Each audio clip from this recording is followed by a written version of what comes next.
Romanticizing life, romanticizing English, especially learning. I remember learning about the Romantic age while doing literature, English literature, and literature students will definitely be familiar with this. But living in the digital era, do you think that people keep romanticizing life and English? We need to find out. Human beings can be the same with the basics. Welcome to another video on my channel. My name is Renee Rose Matthew. I'm a CELTA certified tutor. Here I would like to share some guidelines that I have been following, that I have been giving to my learners. And I discovered all these making mistakes through trial and error methods. And this is a beautiful space where I can share it with you. Romanticizing, what is the meaning of this? This means to deal with a situation or to deal with anything in an unrealistic way. That is, to consider it to be appealing than what it actually is. Let's look at examples. 50 years back or even 10 years back, love, the concept of love itself, was considered to be idealistic. It used to be approached from an unrealistic, or you can say idealistic version, perspective of life. I'm not saying that it's not happening today. Today also people romanticize. In fact, motivational speakers ask you to romanticize life to an extent. Now, it's like the two sides of the same coin. So romanticizing is looking at things, at situations from an unrealistic perspective. So you may think, why do you have to do that? You have to be realistic. Yes. Let's look at both the sides of the coin. There are people who still romanticize the idea of learning something, especially the English language, or while working on the skill, they could be romanticizing. You'll be wondering, what is this word all about and how can we romanticize learning? Just like love, just like relationship, or just like your perspective on affection, there are people who do that consistently, and that can be detrimental. It can become dysfunctional as well. Now look at the advantages, that is, the pros. When you romanticize your life, you learn to embrace the small, steady, and even the minute changes in your life. Living in this mundane, less happening, exhausting, and draining world that can be physically and mentally challenging, it's good to romanticize. That is, to embrace the small, happy, sad moments of your life, where you give attention to simple things, simple moments.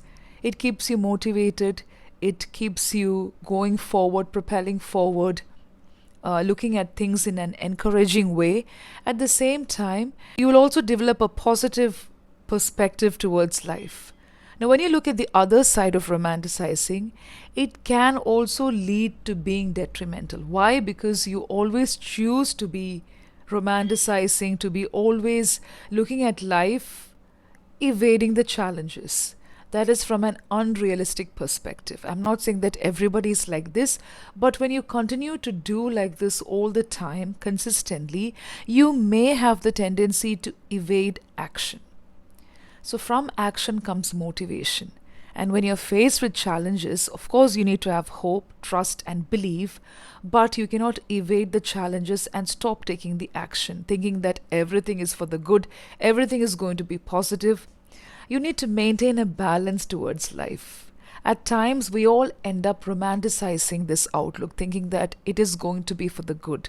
Let's have hope, but let's not evade actions and challenges. One more side to this is you may not take time to reflect, to look from within, to look at things from within from a different perspective, because that can also help you to evolve as an individual, evolve the personality, giving attention to people who are concerned. So when you do this for a very long time, you may forget to pay attention to things that are very important, that requires immediate attention.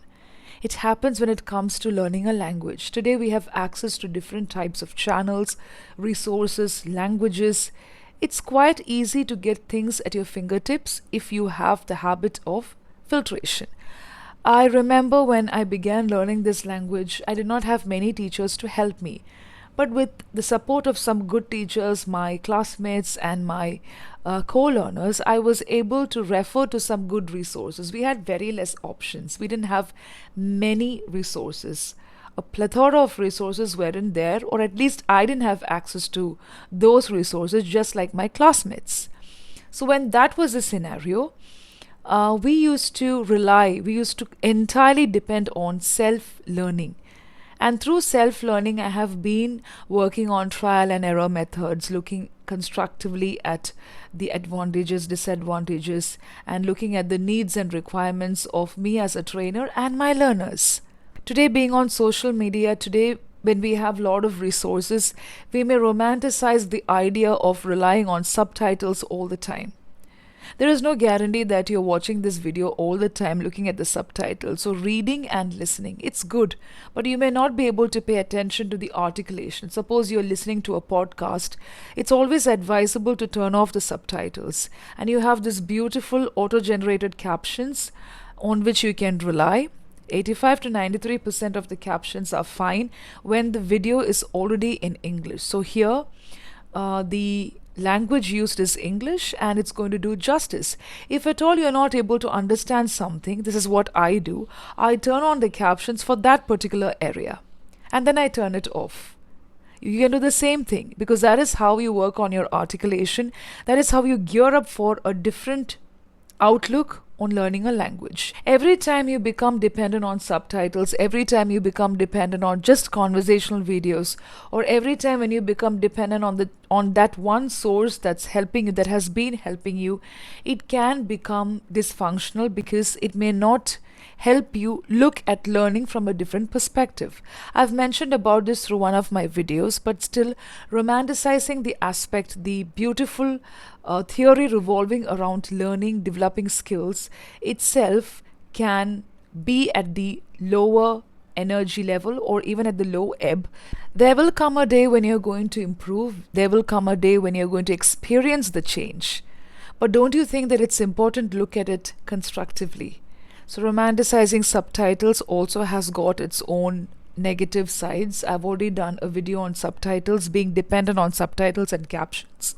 The next point is when you confine yourself and when you tell yourself consistently and repeatedly that you don't have the capability to tap the aspects of learning this language just because you did not go to an English medium school.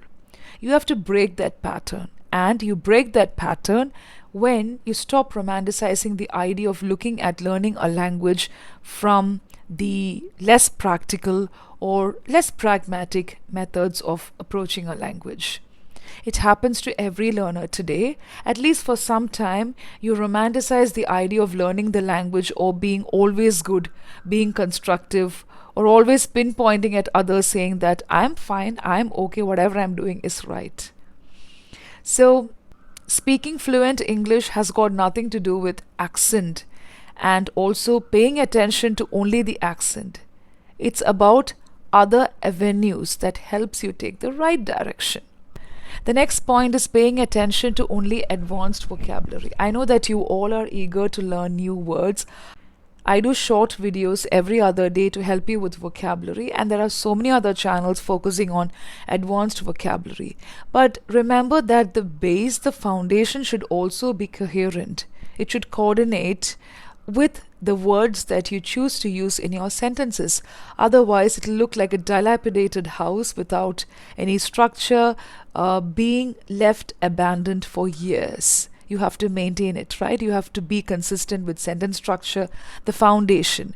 So don't pay attention to advanced vocabulary all the time, believing that it is important to garnish and maybe use rapid advanced vocabulary all throughout your sentences. It's not required. So that is also romanticizing your outlook on learning a language. And your background has got nothing to do with learning a language, developing any language, not just English, or working on a skill. Today, people prove that, right?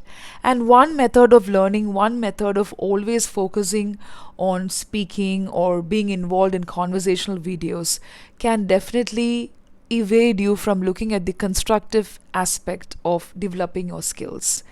You would have taken 200 sessions on different platforms, even engage in conversational platforms. It's good, it's great to develop your confidence, but in the long run, you will realize that you have been only focusing on one method of learning, one perspective, one outlook. You have been developing with confidence and not exactly with the sentence structure, vocabulary, reading, listening, and different levels of language. Why do you want to waste your time on such things? It's good to continue these methods, but at the same time, you can take a break from romanticizing your approach towards learning and even training. So, if you're a co learner, if you're a trainer also, make sure that you help others to have a balanced approach to learning and training. Here, you will also be able to evolve and develop better methods of learning, training with better approaches and advanced approaches to understanding the areas that really require attention. In the long run, what happens is that many people fail to look at these minute areas that go unnoticed. And when areas go unnoticed, after a very long time, it may become late. And that is why I'm asking you to develop a balanced outlook. So when you do this, you'll be able to help others and also evolve, help yourself towards evolution. You don't have to be always advanced, but you can always be updated so that you are in track, so that you know where you are and what you have been doing. The next point is confidence. We all work on confidence and communication skills. Confidence is not just about speaking with a pace, being fast with language. As mentioned through many of my videos, if you speak fast, if you just speak slow or maintain pause, you cannot be called a fluent speaker. Fluency comes with a combination of different aspects towards language. Please refer to the other videos. I've uploaded more than 5 videos on this topic. I've given examples also from my life. So the pace, the standard pace, which means regulating your pace while speaking, focusing on stress, intonation, and also giving importance to some words, some areas of your sentences depending on the context, can definitely help with intonation, stress, and emphasis. Otherwise, it may look like a building that requires restoration, construction from the basics, despite having access to the raw materials. You have everything today, the raw materials, the step-by-step guidelines on different channels and different resources, but still the same repeated errors come your way because you don't pay attention to these minute things. And minute things can become bigger mistakes in the future. Small and steady steps lead to bigger changes. And I hope that you are able to comprehend this point because this is really effective. There were times when I never used to pay attention to the small and steady steps because it used to be like playing with my confidence or playing with all that I have been doing.